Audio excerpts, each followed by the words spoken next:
So was there compensation for giving people? We know for remdesivir, but what was the other drug you mentioned? baricitinib, Baricitinib, lots of I's. And And that, yes, and it's on the same CMS.gov page. If you Google or DuckDuckGo, I got to stop using Google as a verb. I never use Google. It's a communist company. If you DuckDuckGo search NCTAP on CMS.gov for Veklury or Olumiant, that is remdesivir and baricitinib. so they financially incentivize that drug as well. Absolutely, yeah. 20% of the overall bill. If somebody was in the ICU, it cost $1 million. They get an extra 200 grand for running remdesivir through their veins. And then the other drug as well, they would get Yeah, compensated. baricitinib too. Yeah. And Yeah, what's that if you go drug? to, We know what remdesivir is supposedly supposed to do, but what is that other drug supposed I to don't do? know. I don't know. We don't even know. Wow. I'm not a doctor. I can tell you the facts, right? But What do they um, claim? What was their? Do you know what their logic was for even I administering it? forget baricitinib and what it's for. I forget. Gotcha, I don't know. gotcha, sure.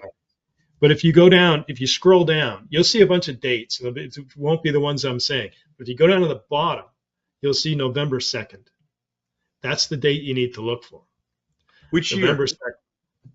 2nd, 2020. Yeah, 2020. 2020. Yep. So in mid-December, actually by the end of November, acute renal failure deaths started taking off. That's when they took off. And we find this at cms.gov Yep. /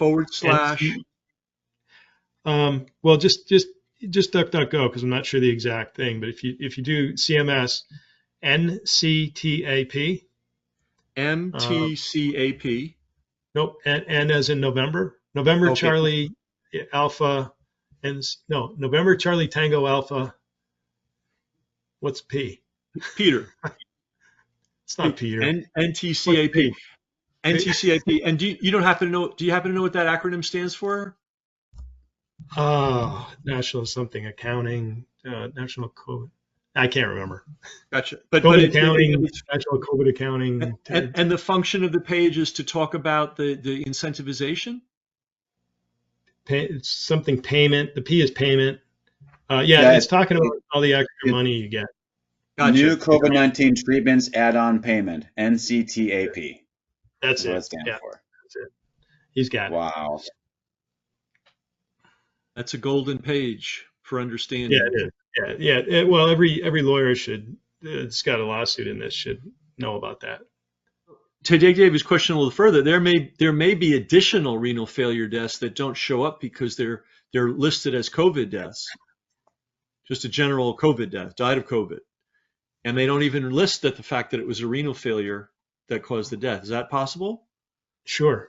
Yeah. The death certifiers, I believe, if there's a problem they know about, I believe the bias will seep into their daily work and they will try to hide it. I know that they do that because I interviewed somebody for 3.5 hours and reviewed hundreds of death certificates, and that person worked or works, he or she, in Boston. So as high as these renal failure numbers are, they could actually be much, much higher. Could be, yeah. I don't think that they lie by adding it. I think that they might lie by subtracting it, like they lie by adding COVID. But then now we're into an area of, trying to game the system of manipulation, which I'm fine to talk about. Like cardiac arrest deaths went really high, but I think that they caught on and they stopped coding cardiac arrest.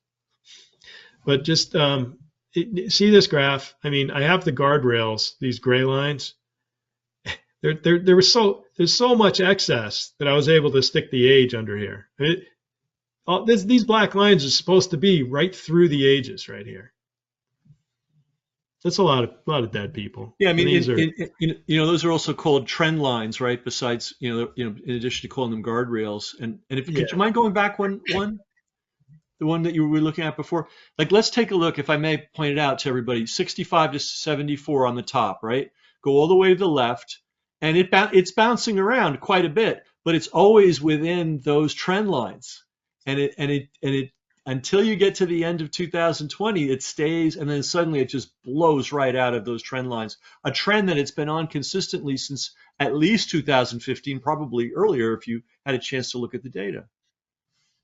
Yep. In fact, that first wave of COVID was right here. Don't forget, and it's in the mix. This is just about November 15th. Boom. It's 2 weeks after. It's 2 weeks after the. And is this using? Oh, this is 51-day rolling average. So being a 51-day rolling average, the start point could be off by 26 days.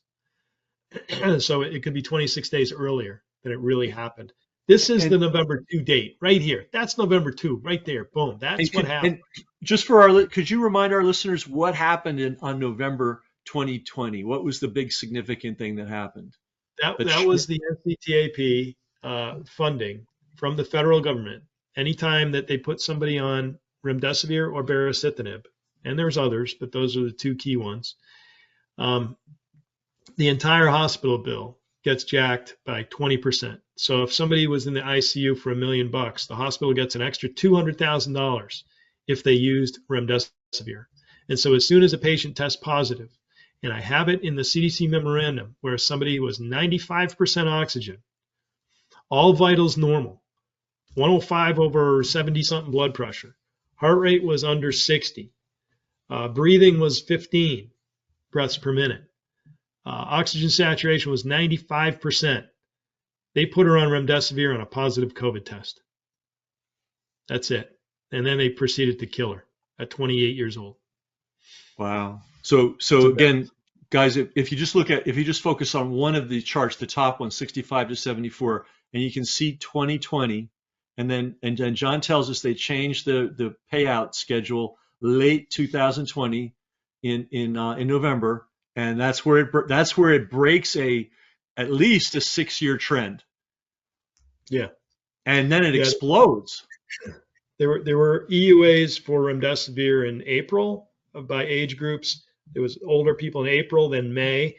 Then there was one on October 22nd, and that didn't really do much. But the November 2nd, and I know it's like 11 days apart, right? But the November 2nd one, 2 weeks after that, it explodes. Acute renal failure just starts rocketing. And most of our listeners know, but remdesivir contributes to acute renal failure.